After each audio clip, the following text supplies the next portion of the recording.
Hi, welcome back to our fourth segment of our Be Relevant, Stay Relevant video series here that we're doing in conjunction with Cal State Fullerton Center for Family Business.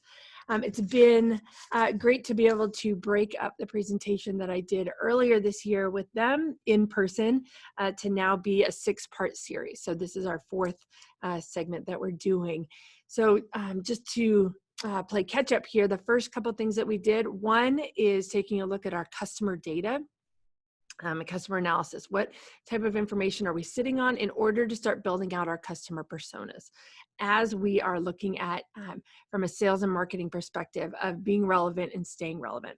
So taking a look of the information we have within our own kind of confines of our business. The second step that we did was then taking a bigger kind of macro view of knowing our market, of what's going on with the lens by which our customers are viewing the world. So we can go out there and take a look at some secondary data that exists for customer analysis, competitive analysis, industry analysis. So hopefully by this point, you've got some customer personas that are getting built out. I would love to be able to see what you have, share what you have. If you feel comfortable doing that, and we can kind of work on what you've got there and be able to take a look and expand that out with you as well. So the third part of this is talking to your customers.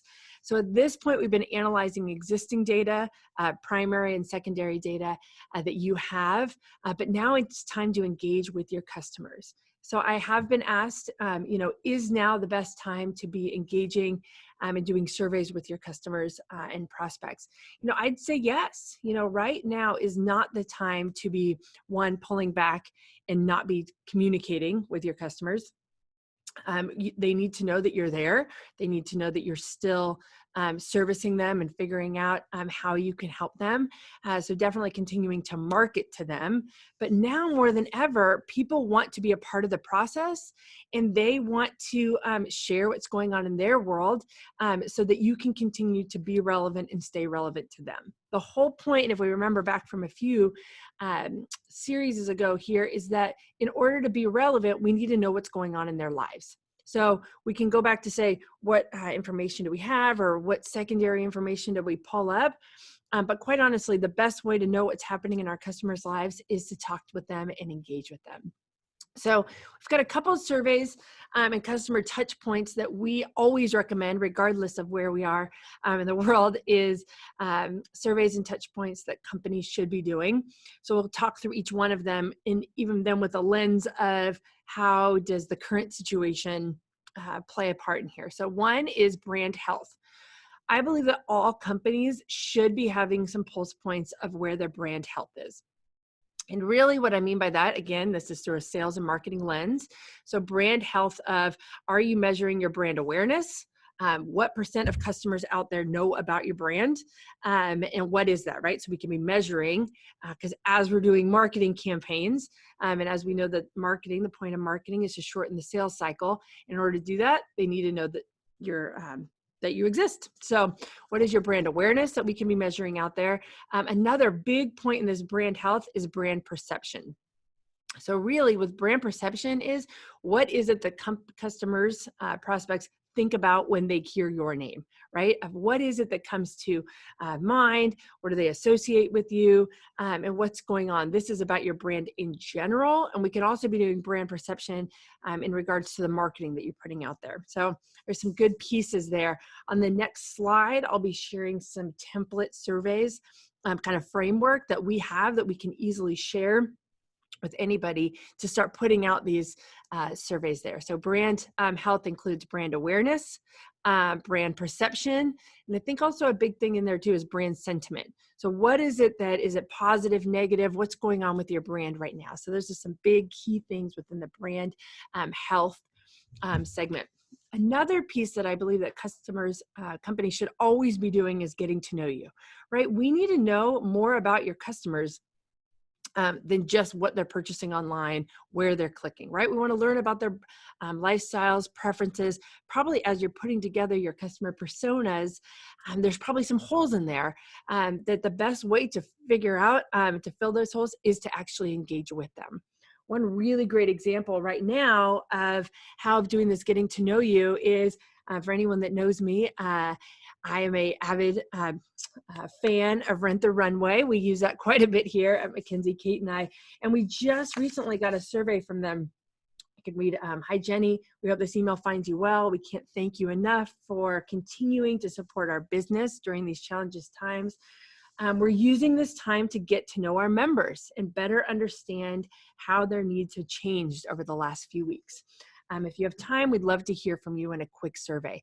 This is a great example of, one, acknowledging where we are today, and two, using this time, right, when your customers and prospects might be at home and have some extra time on their hands to figure out what our buying habits have changed and what our needs are. So easy to do, of getting to know you, asking a bit more about them.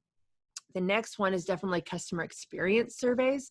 This is as customers are continuing to engage with and utilize your brand, ideally, we want to make sure that the customer experience, that they are still experiencing what you want them to experience, right? So you can do everything that you want to lay out exactly what you want your customer experience to be. What we need to be able to do is measure against that of what the customers are actually experiencing. And so for you to be able to measure against your ideal situation and where some of those gaps might be, we want to be able to continue to reach out to our customers on an ongoing customer experience program. The last piece here that we have always recommended, and it might not be a bad time to lean in as well, as lost customers. If we're not seeing those customers coming back, or if they're turning off of your services right now, or stopping services, is let's reach out to them to find out why that's happening. Is there anything that we can do today to bring them back on board? So maybe some augmented services that you have, and or how to stay in touch with them during this time. And then ideally, then they're going to be turning back on afterwards. So these are a few different areas that we highly recommend companies always doing. And I believe that now more than ever, we want to be continuing. We don't want to just be doing one-way communication out to and marketing to our customers. We want to have an ongoing relationship with them. And again, this is looking through that view of how to be relevant and stay relevant, is starting to create this connection with them. One thing I will say in regards to surveys, and I could talk more about it in one of our next segments here, is we want to make sure that whenever we're doing surveys, we've got an overarching research strategy, right? We don't want to just be doing one survey kind of ad hoc over here or over here, same that you wouldn't be doing with marketing campaigns. I don't think that you'd be doing one Facebook ad or one email campaign that isn't connected with an overall strategy. So what I would recommend is, let's take a look at the life cycle of your customers, where they are, and when does it make the most sense to be reaching out to them with these surveys, right? Because we don't want to just be sending them out in a ad hoc random way. We want to make sure that it's still part of an overall strategy of how we're going to be using this information. So one of the things, and there's a lot to kind of unpack in there, which we can dig into later, but one of the things that we want to be able to share with you is we've got an overview of what we call some jumpstart surveys. These are templated type of surveys. So we're going to talk through a few of them, getting to know you surveys, customer experience, lost customers, brand perception, brand health. So at McKinsey, we have some templated surveys already, but what I want to be able to share with you, so feel free to email me on the next slide. I've got my email address, and I can send this to you of really what's the overall objective of each one of these surveys, what are some topics that you want to be including, and how will, which I always want to make sure that we are looking at what are the results and how will we use these results back into our sales and marketing and back into our business. We don't want to be just doing surveys for survey's sake of reaching out to people. We want to use their feedback, and how do we then tie that back into the business and tell them that we're listening to them.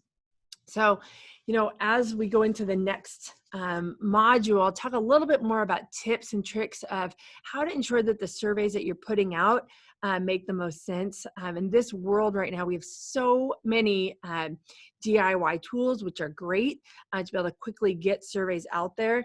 I think in the same time, because it's so easy to get surveys out, we're also seeing some want to say this in the right way, some poorly designed and not the best marketed as surveys out there. So we want to remember, whenever you're putting any sort of communication out to your customers, whether it's a marketing piece and or a survey, remember that it always needs to be branded and representative of who you want your company to be, and what is the customer experience that someone's getting when they're getting this survey from you. So I highly recommend reaching out to your customers and prospects during this time.